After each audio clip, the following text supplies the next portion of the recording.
Well, the agenda is kind of like Ready Player One meets Inception, where you kind of just hook up to a machine all day long and you're controlled by 5 companies that control your thoughts and your feelings. And the real world actually ends up being the not real world, where everyone just kind of wears goggles all day long. That's the deeper significance of the transgender movement that no one wants to talk about. So there's a direct connection to inflation and the trans issue. I'd say, Charlie, come on, they couldn't be further apart. No, they're exactly the same. We don't like when the strong crush the weak. That's why we don't like Putin.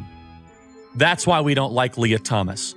And this is to go a level deeper, but you guys are smart, you'll get it. The transgender movement actually matters even more than biomedical fascism, and they actually are together because the transgender movement is an introductory phase to get you to strip yourself of your humanity to mesh with machines. It's called transhumanism. They want you to say, okay, well, I can choose any gender. Why can't I just have like an exoskeleton of some sort of machine around me? This is what meta is about, the metaverse, kids staring at screens all day long. This is documented, this is proven, this is where Silicon Valley is going. This is why they're so insistent on this transgender thing, because if you stop being a man, then maybe you could stop being a human being. David. He's so coked up, dude.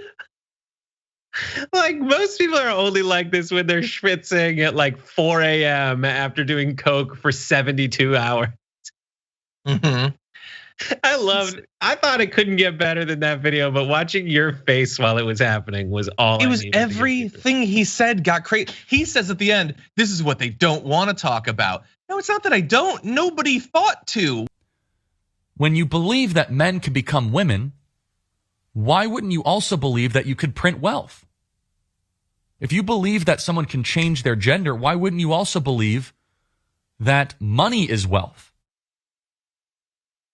Now, look, I'd like to admit that I have often been highly critical of Charlie Kirk, implying that in comparison to the other dozen or so Ben Shapiro clones that the res like well-researched, is able to speak really quickly and all that. But he does seem to have one particular talent, Brett. I think he is able to put together an entire news rundown purely by Mad Libs. I think he is just saying random words and then linking them. We talked on Wednesday about his tall buildings make you liberal theory. Now, the trans community is responsible for prices going up. What do you think? You ready for me to get into some trouble, Connor? Where's Mr. Connor?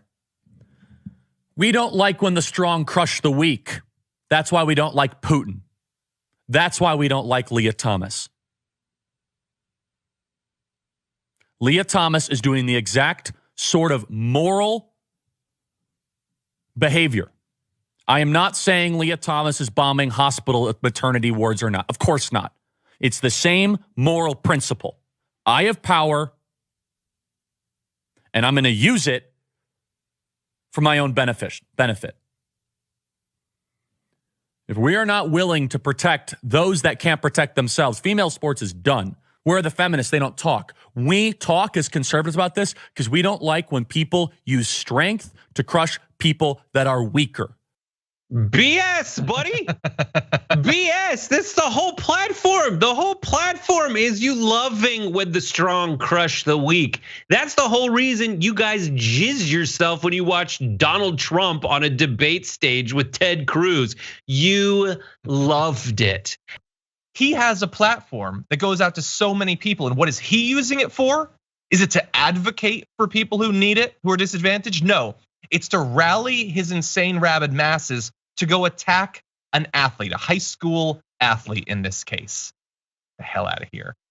It's so pathetic, even in comparison to the others. He makes Candace Owens look nuanced and interested in history. He makes Ben Shapiro look reasonable.